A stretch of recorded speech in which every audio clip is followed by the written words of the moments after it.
ipapakita ko sa inyo kung gaano kayaman ang mga teachers dito sa Korea. Itong kinalulugaran ko ngayon ay ang kanilang parking area. So, kung makita ninyo guys, ayan, nandyan sa likod ko ang mga kotse nila. Yan, di kotse silang lahat. Pansin ninyo, lunchtime na yan, lalabas na kaming lahat. Makita ninyo, tig-iisa nila yan ng car. Kasi ang mga sweldo nila dito talagang stable. Talagang mataas ang kanilang mga sweldo. Oh, dahil ka na. Vlog na. Tingnan mo na. So guys, nakakabangha ang kanilang mga sasakyan ng mahal. Sa atin, naglalakad lang pa uwi dito. Sa kanila ganyan. Tigisa nilang mga kotse. Okay. Ito yung parking area ng senior high school teachers ng Bunpo. Yeah. Okay, papakita namin. Bye! Ayan, ayan. Okay. Hinihintay lang namin si Miss Myung ha, kasi magla-lunch po kami sa labas. Diba, Day? Kita mo, Day? Diba? Kabanyan ka man din kung gusto mo umuwi. Hilux ka. Ay, sa asawa ko yun, no? Hey, sa inyo yan eh, conjugal property. Ayan sila, guys. Si paglabasan na kanya-kanyang sakay na sa kanilang sasakyan.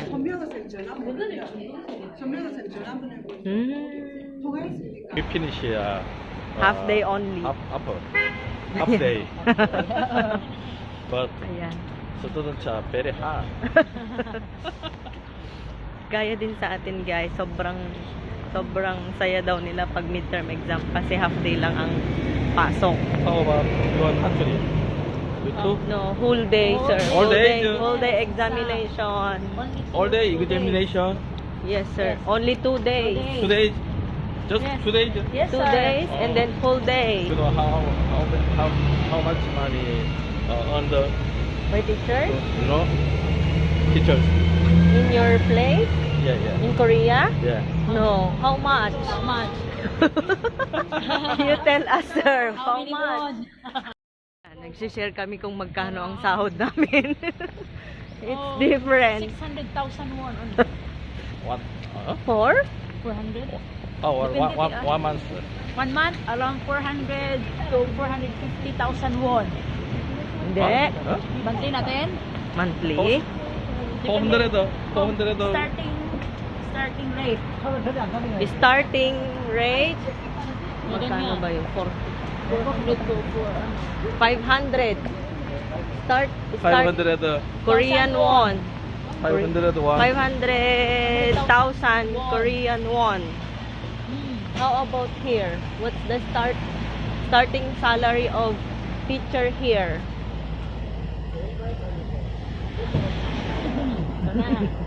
Ito na, magkakaalaman na tayo, guys. Charot. 1 million? 1 million? Korean won? 700. Wow, 700 Korean won.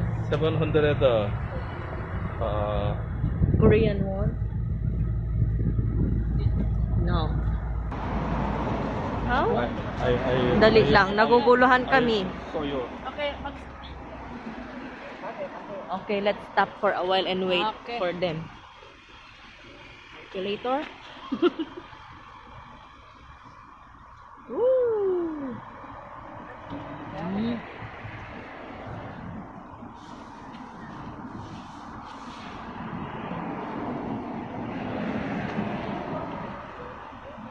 Ito, 8 million? Is that the starting salary? Ah! 8 million. Ang sweldo ni principal, 8 million Korean won. 1 month. Ganyan ka. 400,000. Go! One month. You're rich! You're rich, sir. You're rich, you're rich. Oh my God, sir. 400,000 How you pesos. call? How you call? 8 million 8 Korean million. won. 8 million. And that's, 400,000. sir, you see, That counterpart of that in the Philippine money is 400,000. Oh. tanggalin mo yung isa. Tanggalin teka mo. It's one year.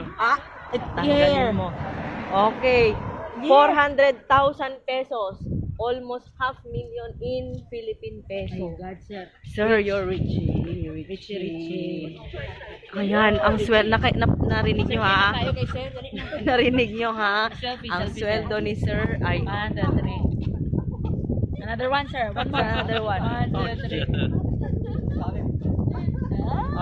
So yan guys ha, ang sweldo ni sir ay 8 million Korean won. Yan, si principal.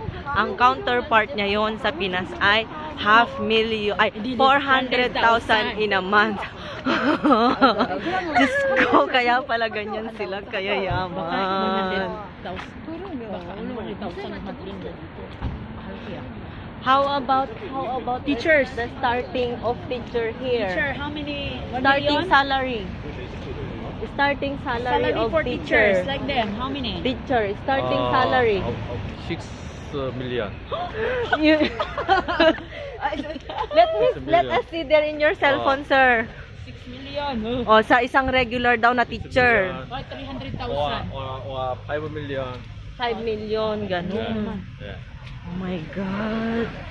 Kaya pala ganyan sila, kaya yaman. 250,000. My God. See you next time, sir. Oh my God. Ganun pala kaya yaman ang mga teachers talaga dito. Naku, ang laki ng sahod nila dito. Hindi kami makapaniwala guys sa mga nakikita namin na sa mga kanila. in-explain Kaya kanina. lang kasi kanina talagang naniwala na kami dahil in-explain na ni sir sa amin kung magkano ang sahod talaga nila. Sahod ng principal, ulitin natin, 400,000 sa kanya sa Philippine 400,000 money. yun. Ha? Pero hindi natin alam yung posisyon eh. Pero nasa ganon yung kanyang sweldo, 400,000 Philippine money yon. Sa mga ordinary regular teacher, teacher, yung starting nila is 250,000. oh my God. Sa atin 25 lang. Ganun pala sa 23. kanila katitindi ang sahod. Oo, may sasakyan pala ha. Kaya pala, They can afford to buy. anong nangyari dito? Kaya pala lahat sila may mga sasakyan. Ang mamahal pa ng mga sasakyan nila. Ayan. Papunta po kami dyan sa beach. Maglakad-lakad kami dyan sa beach, guys. Nakuhanan kita. Grabe, no? Kaya palibre na libre dito. Si principal, bumungga. Yan. Magkano kaya ang sahod ni madam? Sa 7 million yan. Baka. Oh, kalain mo. O ayan, tignan mo. Baka Kasamahan namin dito. Ganyan-ganyan ang forma pero mayayaman yan. nakikita mo sila. Ang mga forma nila, ganyan-ganyan lang sila. Pero mayayaman.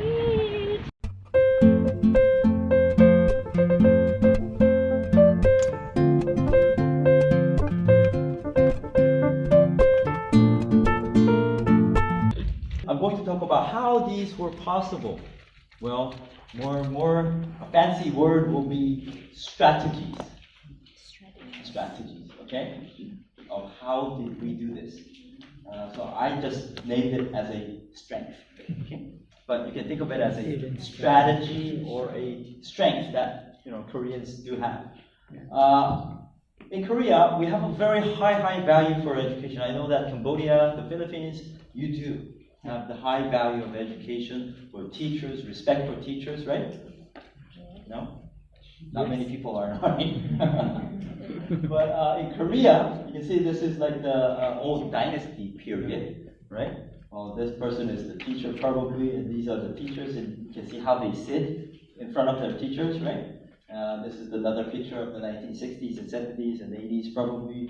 Another picture, these days, right? By the way, this picture, you can't see that in Korea right now. It's where we want to go, okay? Well, sometimes after-school programs do look like this, okay? But not in our regular class. We'll see about 25 kids.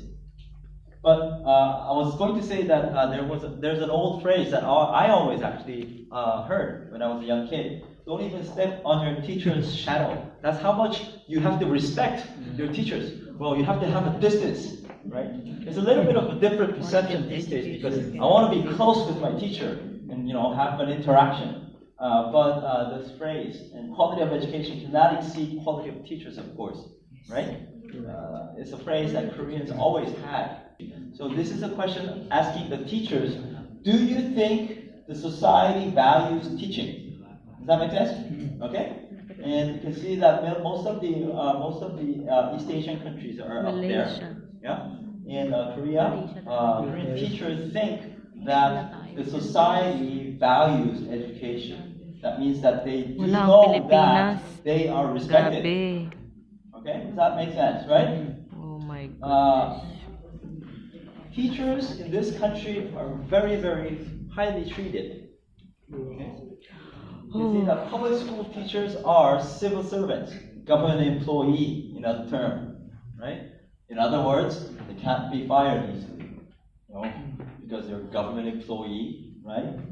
They have the right and status as a government worker, employee, and are protected by education law. Okay, by law, teachers cannot be arrested. Actually,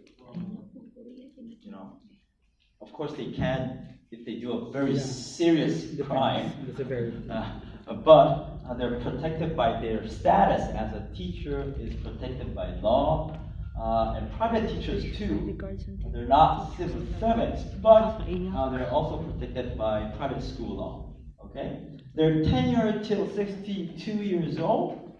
Okay, it was about 10 years ago. It was 65, but it was reduced, and now we're talking to increase that number again these days. But they are tenured till 62. They have, of course, government pension after retirement, fixed hours of work, etc., and etc. A lot of welfare for the teachers. A little bit of background of this is that when Korea was developing, right, 1960s, 70s, and 80s, there were so many new jobs in Korea, right? Because as the country is developing, there's a lot of job positions, right? And the government thought that teachers should be recruited, right, with the bright people. Does that make sense? Yes. We don't want to have, you guys are all bright, right? Because you're teachers, right? And because we had so many other jobs, the bright young kid didn't choose the teaching profession. So what the government did was if you become a teacher, you're a government employee, your pension, your tenure, so there's a lot of welfare in that. Okay? And Korean teachers are relatively well paid. Okay? You can see that the blue line is the beginning salary. Blue line is the beginning salary. 30,000. And the brown line is 15 years of experience, and the light green line is top pay after about 20 to 25 years of experience. So Korean salaries, teacher salary goes up by year, dramatically up actually.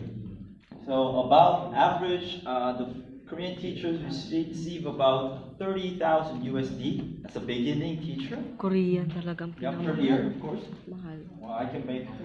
I would really hope that it's by month, but by year, 30,000 USD per year, and then it goes up to 50,000.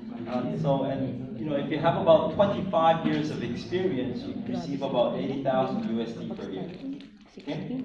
So relatively well paid. And thinking about with the tenure, right? After retirement, you get government pension, okay, fixed hours.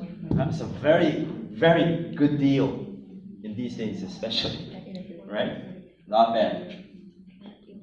And Korean teachers have a very strong professional development system built or developed by the government mainly because they're all government employees. The government has the responsibility to train them, right?